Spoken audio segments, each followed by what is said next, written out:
All right, it's time to add our marshmallows. Now you should have both large marshmallows and small dehydrated marshmallows in your kit. I took my large marshmallows and I cut them with kitchen scissors so that I could layer more of them onto my cookie. So I'm going to show you how to do that. So you just, cut them, but then they're going to kind of be stuck together a little bit, misshapen, and you just kind of pull them back into the shape that you want.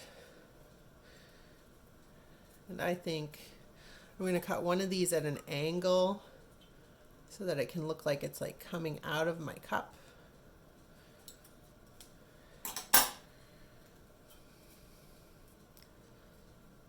So you can see I cut it at an angle, so when I put it on the cookie, it's gonna kind of pop out. And I think this one I'm gonna cut the long way. Yeah. And then stretch it back out so that it looks like a whole marshmallow. Okay. So with this one, we still have to add our white outlines.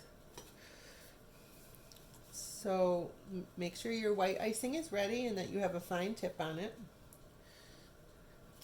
And you're going to outline your whole cup, starting by dropping down the icing, lifting up and letting gravity do the work, touching down, lifting up, touching down, oops, lifting up, touching down.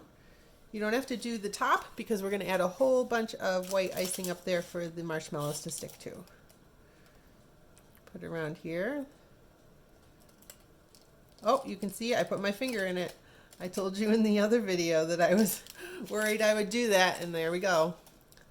I'm going to leave it because it doesn't bother me, and I know I'm going to eat this cookie soon. Okay. So the hearts are a little trickier. I would suggest starting at the tip of the heart and making it one motion to go around. But you play with whatever works. If you go from the middle, you just might get a buildup of icing from the starting and stopping.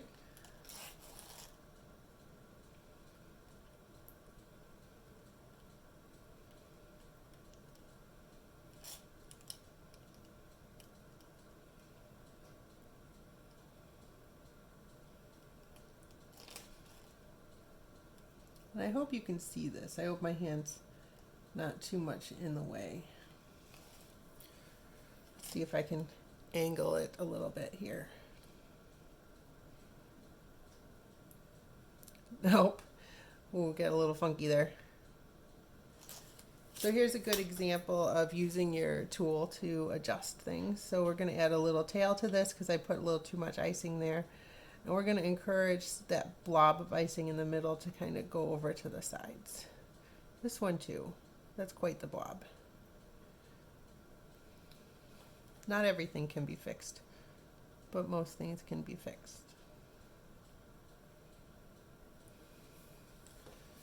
All right, time to finish up the hearts.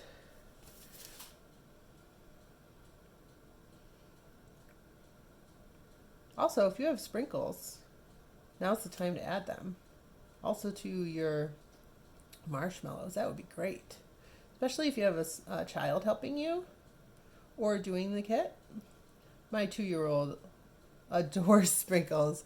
Anytime I am baking, he gets a bowl of sprinkles and Cheerios, and he helps me bake by taking spoonfuls of the sprinkles and Cheerios and putting them into their own bowl, back and forth, back and forth, back and forth. Keeps him entertained and helps me feel like I'm not excluding him from the kitchen.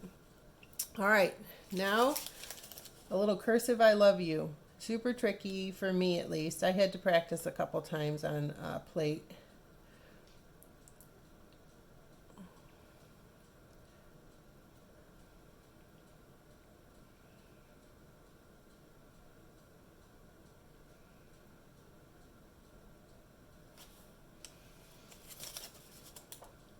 You'll have to forgive me. I kind of have to get over top of it here. Nice. All right. I think we're ready for our mini marshmallows.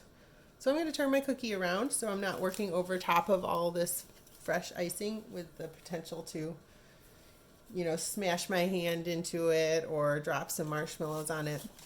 But here you just need to get a whole bunch of icing right along that top rim.